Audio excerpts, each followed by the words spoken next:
डुमरी प्रखंड के निमिया घाट सीआरपीएफ B/154वीं वाहिनी केंद्रीय रिजर्व पुलिस बल कर कमलों द्वारा पौरैया पंचायत अंतर्गत जोड़िया डेरा NH2 मुख्य मार्ग पर वृक्षारोपण अभियान का कार्यक्रम किया गया। इस वृक्षारोपण अभियान में निमिया घाट B/154वीं वाहिनी के कंपनी कमांडर निरीक्षक जितेंद्र कुमार व उनकी टीम के द्वारा वृक्षारोपण अभियान कार्यक्रम किया गया। इस वृक्षारोपण अभियान में टीम के द्वारा विभिन्न स्थानों पर कई पेड़ लगाए गए। निमिया घाट केंद्रीय रिजर्व पुलिस बल के B/154वीं वाहिनी के कंपनी कमांडर निरीक्षक जितेंद्र कुमार ने बताया कि सरकार के द्वारा विकास योजना को आगे बढ़ाते हुए हम लोग ने वृक्षारोपण का कार्यक्रम किया है, या यूँ कहूँ कि जख्म में हल्का मलहम लगाने का कोशिश किया हूँ। उन्होंने यह भी कहा कि जब 4 लाइन एवं 6 लाइन का सड़क निर्माण हुआ तो इस सड़क की वजह से सड़क के किनारे लगे लाखों करोड़ों पेड़ काट दिए गए, जिसकी उम्र लगभग 50, 100, 200 या 300 साल रही होगी, जिसके कारण प्राकृतिक संतुलन बिगड़ गया है, जिसको फिर से स्थापित करने के लिए वृक्षारोपण का कार्यक्रम समय समय पर होता रहना चाहिए।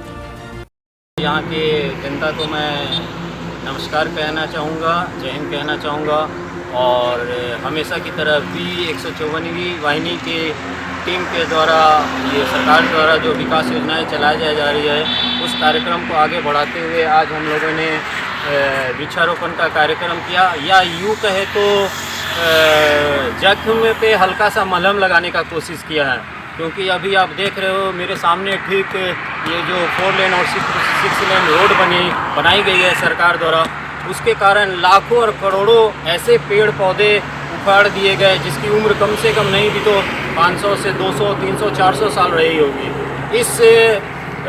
कार्यक्रम के दौरान जो हमारा प्राकृतिक संतुलन बिगड़ गया है उसको फिर से स्थापित करने के लिए वृक्षारोपण जैसे कार्यक्रम निरंतर समय में होते रहना चाहिए। और यहाँ की जनता से मैं प्रत्येक आदमी से मैं आग्रह करूँगा कि अपने जीवन की उम्र में कम से कम एक पौधा जरूर लगाएं ताकि हमारा प्राकृतिक संतुलन फिर से स्थापित हो जाए। अभी आपने देखा होगा कि इस विकास कार्यक्रम रोड जो बन रही है इसके विकास कार्यक्रम के दौरान कोरोना जैसे भयानक महामारी में हमें ऑक्सीजन की भारी कमी हो गई थी और इस ऑक्सीजन को आदमी दर दर भटक कर भारी कीमत चुकाने को भी तैयार था, फिर भी एक ऑक्सीजन की सिलेंडर नहीं मिल रही थी। आप अगर पेड़ पौधा लगाते हैं तो फिर से प्राकृतिक संतुलन स्थापित होगा और जो ऑक्सीजन की कमी हमारे देश में हुई थी वो कभी भी नहीं हो पाएगी। धन्यवाद, जय हिंद। आज हम लोग जो है इस जोगिया डेरा के स्थान में NH के बगल में जो है CRPF जो अपना बटालियन है B/154 के द्वारा आज इस जगह पर जो है हम लोग दर्जनों वृक्षारोपण करके इस स्थान में हम लोगों ने लगाया है और लगा करके एक जो संदेश देना चाहते हैं कि वृक्ष मनुष्य के जीवन के लिए कितना महत्वपूर्ण है। यदि वृक्ष ना हो तो आने वाला समय में हम कई परेशानियों का सामना कर सकते हैं, क्योंकि हम सभी जानते हैं कि ऑक्सीजन की प्राप्त हमें जो है